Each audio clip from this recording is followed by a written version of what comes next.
दोस्तों, आज हम सफ़र करने वाले हैं पुणे से मुंबई की तरफ। और इस सफ़र का हमारा जो एक्सपीरियंस है, जो तजुर्बा है, और इस सफ़र में अगर आप पुणे से मुंबई सफ़र करते हैं एक्सप्रेस वे से, तो आपको कैसे सफ़र करना चाहिए, क्या एहतियातें आपने बरतना चाहिए, और आपने जो है अटल सेतु के लिए कहाँ से टर्न लेना चाहिए, ये सारी बातें आज हम आपको बताएंगे।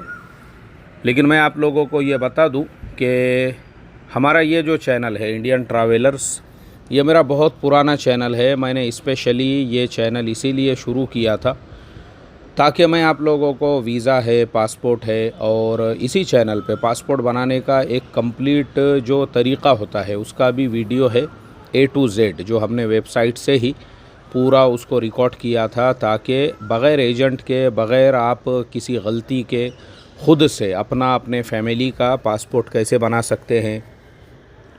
किसी भी देश का वीज़ा अगर आपको लेना है तो लोग एजेंटों को लाखों रुपये देते हैं, जबकि वो फ्री में मिलता है।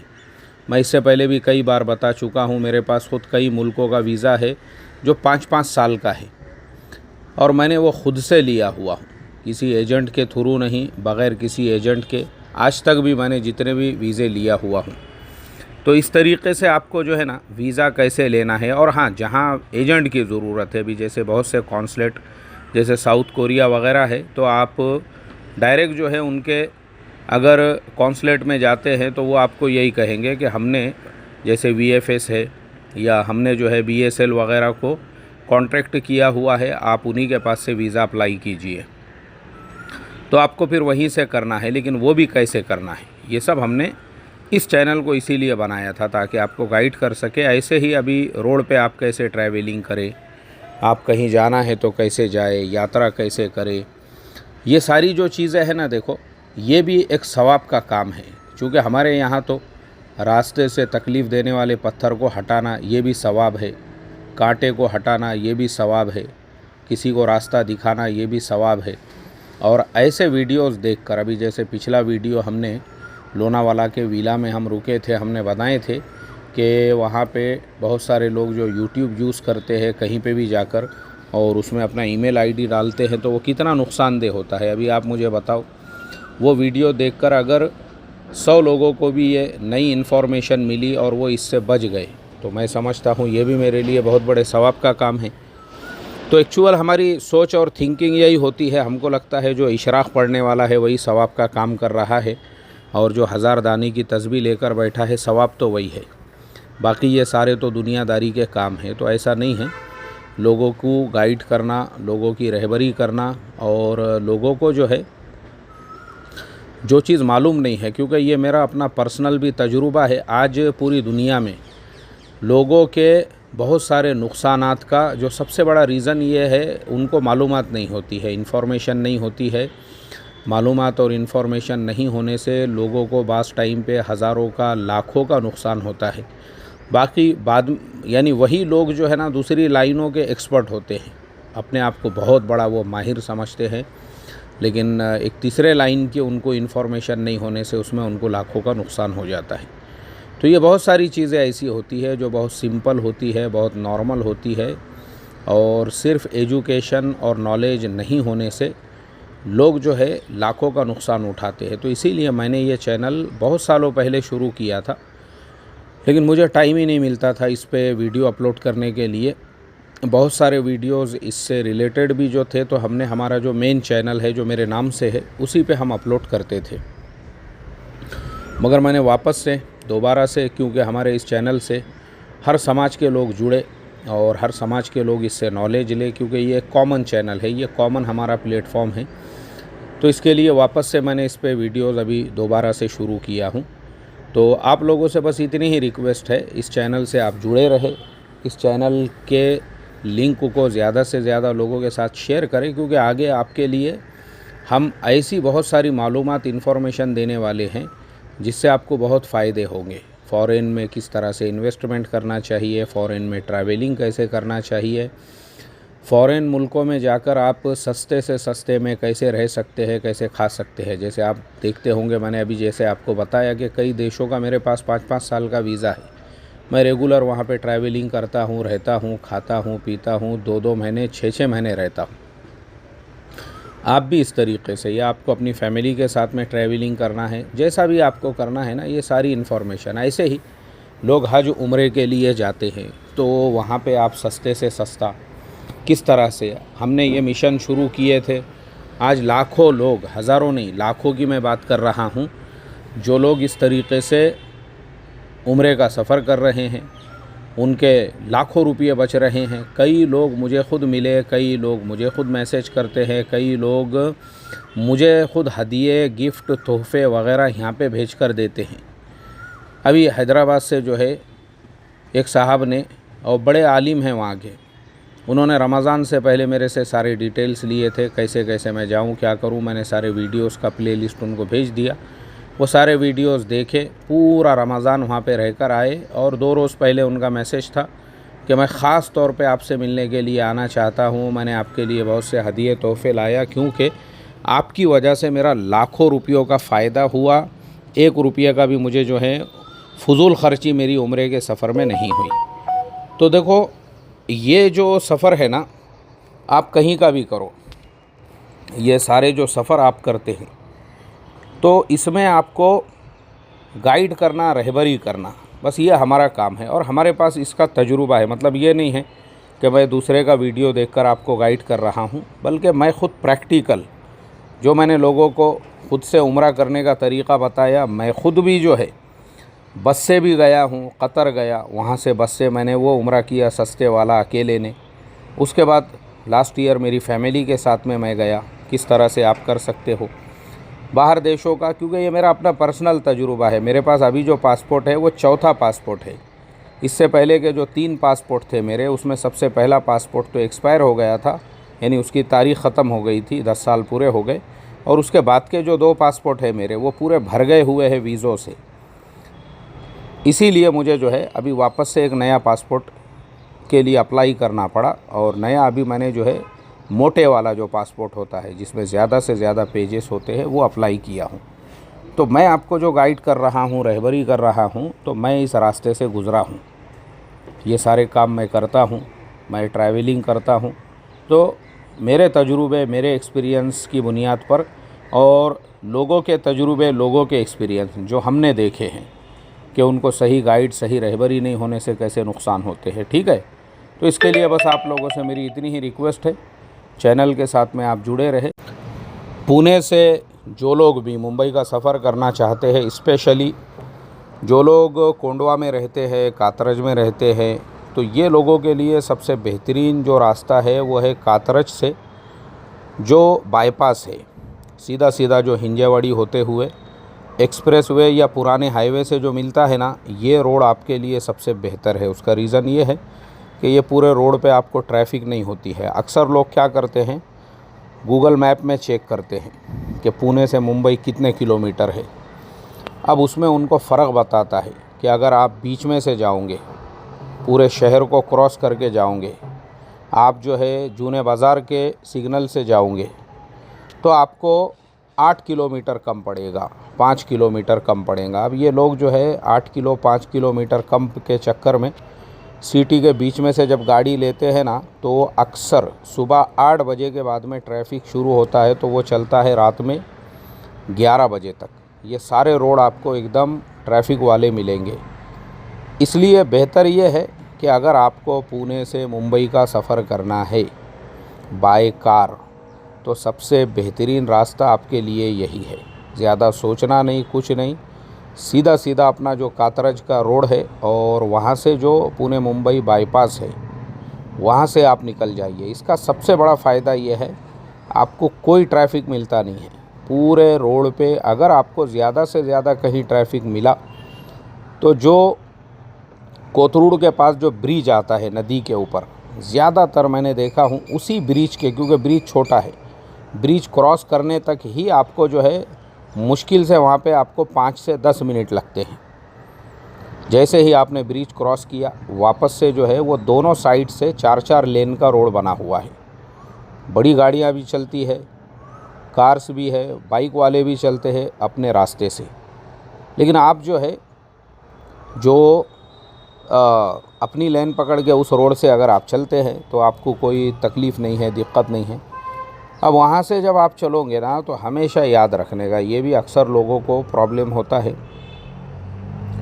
कि जो लोग एक्सप्रेस वे में एंट्री लेना चाहते हैं तो कम से कम वो 2-5 किलोमीटर पहले ही अलर्ट रहे और अपनी कार को लेफ़्ट साइड में ले ले।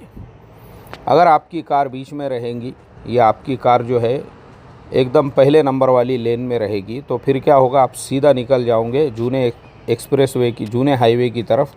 और एक्सप्रेस वे की जो लेन है वो लेफ़्ट साइड में, क्योंकि उन्होंने इतना छोटा रास्ता बनाया है एक्सप्रेस वे पे जाने के लिए और वहाँ बहुत छोटा बोर्ड लगा हुआ है। वो बोर्ड ध्यान से देखे तो ही नज़र आता है, वरना आपकी नज़र चुकेंगी, आप सीधा निकल जाओगे। तो इसके लिए बेहतर ये है कि आप हिंजेवाड़ी से थोड़ा आगे निकलने के बाद में अपनी कार को जो है लेफ़्ट साइड में ले लें। लेफ़्ट साइड वाली जो लेन है, दूसरी लेन में भी लेंगे तो चलेगा, लेकिन साथ में ही आप जो है लेफ़्ट साइड में बोर्ड भी देखते चले। जैसे ही एक्सप्रेस वे का बोर्ड आया, आप अपनी कार एक्सप्रेस वे के ऊपर ले लीजिए। अब एक्सप्रेस वे के ऊपर भी जो है ना 3 लेन बनी हुई है, याद रखो। ये चीज़ भी बहुत सारे लोगों को ये बेसिक पता नहीं होता है। जो पहली लेन है ना वो 100 की स्पीड की, जो अगर आपकी गाड़ी 100 की स्पीड में चल रही है तो ही आप पहली लेन के अंदर अपनी गाड़ी को चलाएं। और दूसरी जो लेन है वो है 80 किलोमीटर तक की। अगर आप 80 किलोमीटर तक चला रहे हो तो आप सेकंड लेन के अंदर अपनी गाड़ी चलाएं। और तीसरी जो लेन है वो कार वालों के लिए नहीं है, उसमें आप जाए भी ना, क्योंकि वो जो लेन है ना वो कंटेनर है, ट्रक है, हेवी व्हीकल जो है उन लोगों के लिए वो तीसरी लेन रखी हुई है। तो वो लेन के अंदर वो लोग चलते हैं। अब ये 2 ही लेनें हैं आपके लिए। तो हमेशा याद रखें, अक्सर एक्सीडेंट्स क्यों होते हैं उसका जो रीज़न होता है ना वो यही होता है कि अक्सर लोग क्या करते हैं कि वो पहली लेन के अंदर 70-80 की स्पीड में गाड़ी चलाते हैं और पीछे वाला बंदा आता है 100 की स्पीड में। और बाज़ औक़ात वो ये कोशिश करता है कि आप जो है अपनी गाड़ी साइड में लेंगे और उसको ओवरटेक करने देंगे। अब बहुत सारे लोग यहाँ पे मसला आ जाता है ईगो और अना का, कि मैं पीछे वाले को कैसे जो है साइड दूँ, और पीछे वाला जो है वो भी बाजू के साइड से ओवरटेक नहीं करना चाहता। उसका रीज़न है क्योंकि बाजू का जो रोड है यानी बीच वाली जो लेन है वो ओवरटेकिंग के लिए नहीं है, वो कंटिन्यू चलने वालों के लिए है। ओवरटेकिंग वाली लाइन यही है, पहली जो लेन है ना ये है ही ओवरटेकिंग के लिए, कि जिन लोगों को सीधा आगे जाना है। तो अगर आप 70-80 की स्पीड में सेकंड लेन के अंदर अपनी गाड़ी चला रहे हो तो आप गलती के ऊपर हो। आप बीच वाली लेन में आओ और वहाँ पे आप 70-80 की स्पीड में अपनी गाड़ी नॉर्मल स्पीड में चलाओ।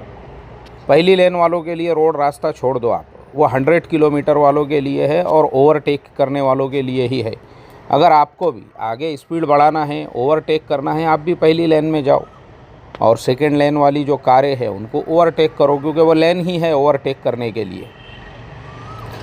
तो इसके लिए ये ईगो का, आना का मसला नहीं है, वरना आप भी ईगो में रहोगे, पीछे वाला भी ईगो में, फिर उसके बाद में जो है दोनों गाड़ियों का आपस में अगर चुम्बन हो गया तो वो इंतहाई ख़तरनाक होगा। पीछे वाले ने अगर इसके पिछवाड़े पे चुम्बन दे दिया आपकी गाड़ी के, तो आपकी गाड़ी पलट भी सकती है, आपकी गाड़ी जो है वो वहाँ से एक्सीडेंट हो सकता है। तो इसके लिए चुम्बन को आप अवॉइड करें, बल्कि सीधा सीधा आप जो है बीच वाली लेन में अपनी गाड़ी ले और पीछे से आने वाले गाड़ी को जो है पूरा रास्ता उसको क्लियर दे, साफ दे। अब देखिए, आप जैसे ही पनवेल आने से थोड़ा सा पहले आपको जगह जगह पे एक्सप्रेस वे के ऊपर बोर्ड नज़र आएंगे, अटल सेतु। अटल सेतु जो है लेफ़्ट साइड के अंदर उन्होंने बताया हुआ है। तो आप जब लेफ़्ट साइड में, तो वहाँ पर भी आपको जब अटल सेतु का बोर्ड नज़र आए, क्योंकि देखो अटल सेतु का भी मैं आपको बता देता हूँ, अटल सेतु पे किसने सफ़र करना चाहिए, किसने नहीं करना चाहिए। जिन लोगों को पनवेल जाना है, जिन लोगों को न्यू मुंबई जाना है, जिन लोगों को थाने जाना है, जिन लोगों को भिवंडी जाना है, जिन लोगों को दादर जाना है, जिन लोगों को साइन जाना है, जिन लोगों को बांद्रा जाना है, जिन लोगों को मुंबई के अंदर कुर्ला वगैरह ये सारे एरियो में काम है, तो अटल सेतु उनके लिए नहीं है। वो लोग जैसे अपना नॉर्मल वाशी का ब्रिज है उसी रास्ते से सफ़र करें।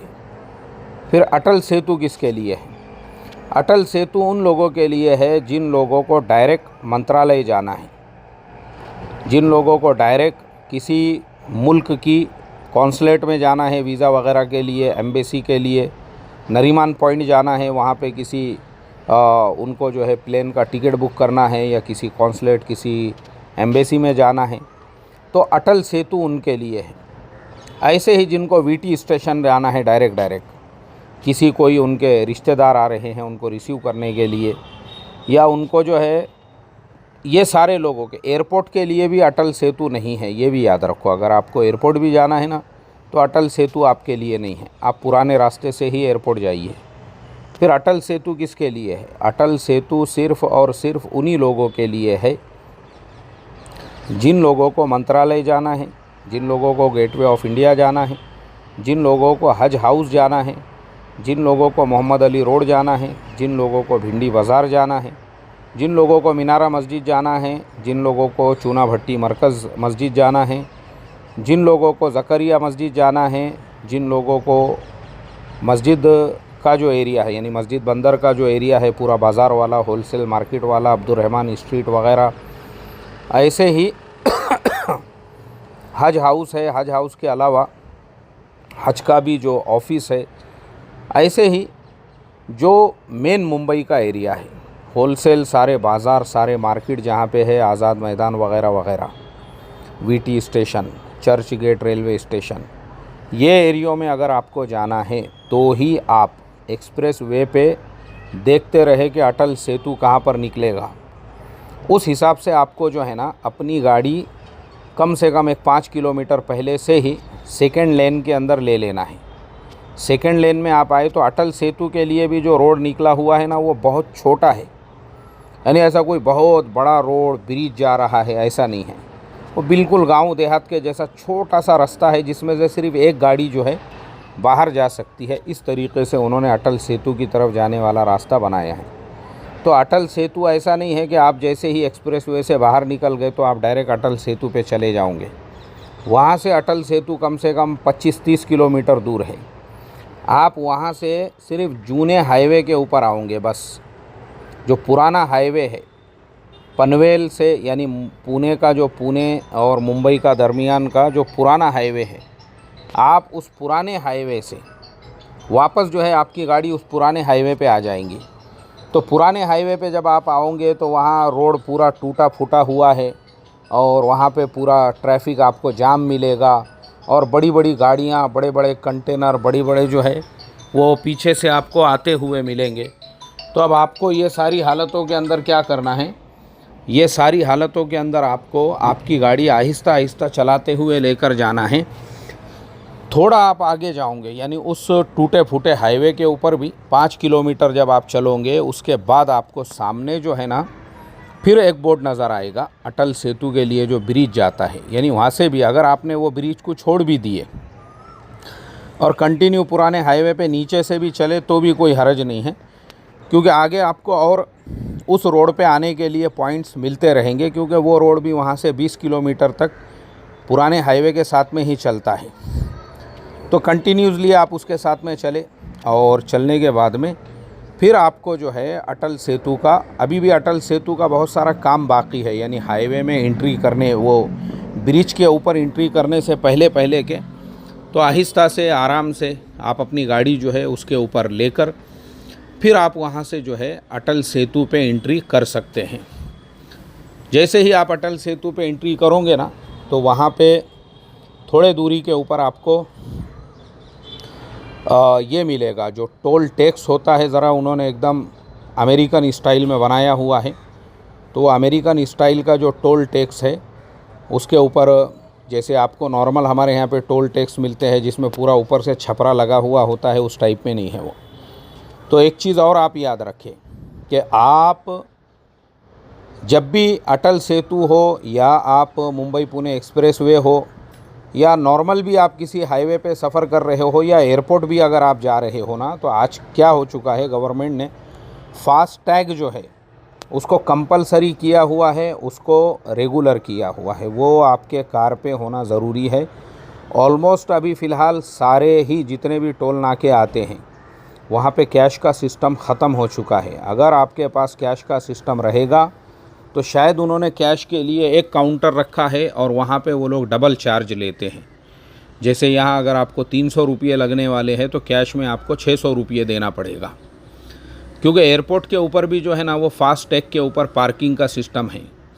आपने जैसे ही अपनी कार वहाँ पे इंटर किए, टाइमिंग लिख कर आ जाता है कि आपने इतने बजे इंटर किए, और जब आप बाहर निकलोगे तो वहाँ पे फास्ट टैग लगा हुआ है। ख़त्म हो चुका है अभी कैश का सिस्टम, तो इसलिए फ़ास्ट टैग होना बहुत ज़रूरी है। और फास्ट टैग जो है वो अभी हमारे भारत देश में तो अभी नया नया है। मैं साउथ कोरिया 2016 में गया, फिर उसके बाद 17 में गया, उसके बाद फिर अभी गया था 2023 में।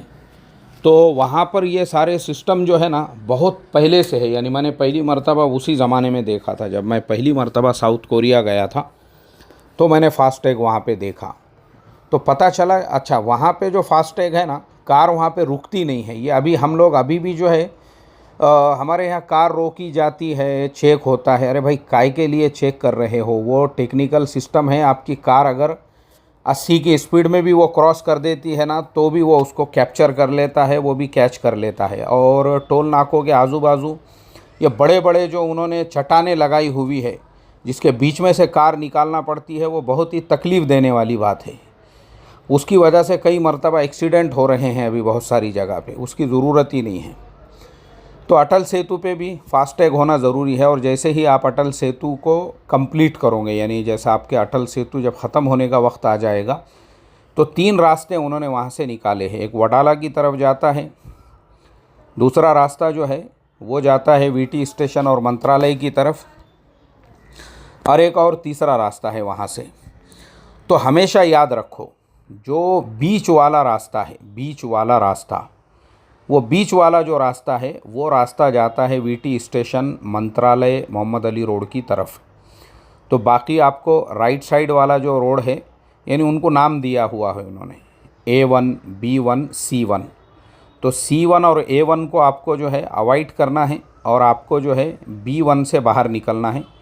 जब आप B1 से निकलोगे तो सीधा सीधा आप वीटी स्टेशन के पीछे वाले रोड से आओगे, और वहाँ से जो पुराना पोस्ट ऑफिस है वो पुराने पोस्ट ऑफिस को क्रॉस करके फिर आप यू टर्न लेके इस तरीके से वीटी स्टेशन के बिल्कुल सामने पहुंच जाओगे। यानी वो जो रोड उन्होंने निकाला हुआ है, मतलब अभी मुंबई के मैंने जो रोड देखा, जो रास्ते देखा, और जो कनेक्टिंग पूरा हमारी गवर्नमेंट ने भी जो रोड रास्ते बनाए हुए हैं ना, वाकई में भी यार मैं इसके लिए सबसे पहले तो अल्लाह ताला का शुक्र अदा करता हूँ कि अल्हम्दुलिल्लाह आज हमारा भारत देश भी जैसे ब्रिज चाइना, साउथ कोरिया में मैं देख कर आया हूँ, वो उससे पीछे नहीं है। आज हमारे देश में भी जगह जगह पे वैसे फ्लाई ओवर, मुंबई में तो कई जगह मैंने बड़े बड़े जो लंबे लंबे फ्लाई ओवर देखा ना, तो पूरा ट्रैफिक आपका नीचे निकल जाता है। यानी मुझे फिर आगे एयरपोर्ट जाना था तो मैंने वहाँ पे भी देखा घाटकोपर, जैसे ही आप जो है ना मुंबई बेंगलुरु जो हाईवे है वहाँ से आपको एयरपोर्ट के लिए घाटकोपर के पास से वो लोग राइट में बाहर निकालते हैं, वहाँ से भी एक फ़्लाई ओवर शुरू होता है जो इससे पहले नहीं था। तो आप जब वो फ्लाई ओवर से निकलते हो बहुत दूर जाकर जो है वो आपको छोड़ देता है। ऐसे ही इस ईस्टर्न एक्सप्रेसवे के ऊपर भी उन्होंने जगह जगह बड़े बड़े फ्लाई ओवर बनाए हैं। तो इससे क्या होता है, जो आपका घंटों का काम है वो अभी मिनटों में हो चुका है। बताओ आप, मैं वीटी स्टेशन के सामने पनवेल से आधा घंटा भी नहीं लगा मुझे पहुंचने के लिए। आधे घंटे में मैं हूँ वीटी स्टेशन के सामने पहुंच गया। मैं आधे घंटे के अंदर मैं मुसाफिर खाना पहुंच गया। यानी इतना फास्ट आप पनवेल में हो, पनवेल से वीटी स्टेशन एक ज़माने में पूरा शहर आपको जो है आधे घंटे में, तो यार आप पनवेल से वाशी के ब्रिज तक भी नहीं पहुंच सकते थे पहले। आज आप वीटी स्टेशन के सामने पहुंच गए, मुसाफिर खाने के सामने। तो देखो ये सारी, अच्छा मैं एक और चीज़ आपको बता दूं जो मेरा तजुर्बा है, मैंने साउथ कोरिया में भी देखा, चाइना में, मलेशिया में भी। जो भी ब्रिज के ऊपर आप अगर अपनी कार ले जाते हो वहाँ पे जगह जगह टोल लगता है उसका। यानी ये जो छोटे छोटे भी जो फ्लाई ओवर बने हुए हैं, जैसे मोहम्मद अली रोड के ऊपर भी जो फ्लाई ओवर है वो फ्री है। ऐसे ही अभी मैंने जो घाटकोपर का फ्लाई ओवर बताया, ये सब बाहर देशों में इसके भी टोल टैक्स लगते हैं। हमारे लोगों को ये चीज़ें पता नहीं है, हम लोगों को लगता है गवर्नमेंट बहुत लूट रही है। अरे भाई वो आपको वैसी फैसिलिटी भी दे रहे हैं। पनवेल से आप आधे घंटे में वीटी स्टेशन के सामने पहुंच गए। बताओ आप 2 घंटे में अगर इधर से आते तो आपका 2 घंटे का पेट्रोल है, 2 घंटे की एनर्जी है, 2 घंटे में आपके गाड़ी का कितना पेट्रोल उसके अंदर जलता था। ये सारी चीज़ों को भी हम कैलकुलेट करें तो बहरहाल देखो इतनी आसानी के साथ में आप मुंबई जो है पुणे से पहुंच सकते हो। और मुंबई पहुंचने के बाद अब अगर आपको कार पार्क करना है ना, तो ये कार पार्किंग का पॉइंट जो है बिल्कुल मुसाफिर खाने के सामने से, जो क्राफोर्ड मार्केट है उससे पहले, ये पार्किंग वाले वहाँ पे ऐसे जगह जगह पे खड़े हुए ही होते हैं। तो ये लोग आपकी कार के हिसाब से 150 रुपये घंटा, 100 रुपये घंटा, तो उनसे बार्गेनिंग आप कर सकते हो। पहले ही कार पार्किंग में लेने से पहले पूछो, उसके हिसाब से आप अपनी कार पार्क करो। तो हमने यहाँ पे 5 घंटों के लिए कार पार्क किए थे और अल्हम्दुलिल्लाह हमारा सफ़र इत्मीनान आराम से पूरा हो गया। तो चलिए अब हम लेते हैं आप सभी लोगों से इजाज़त। टेक केयर, अपना बहुत बहुत ख्याल रखिए।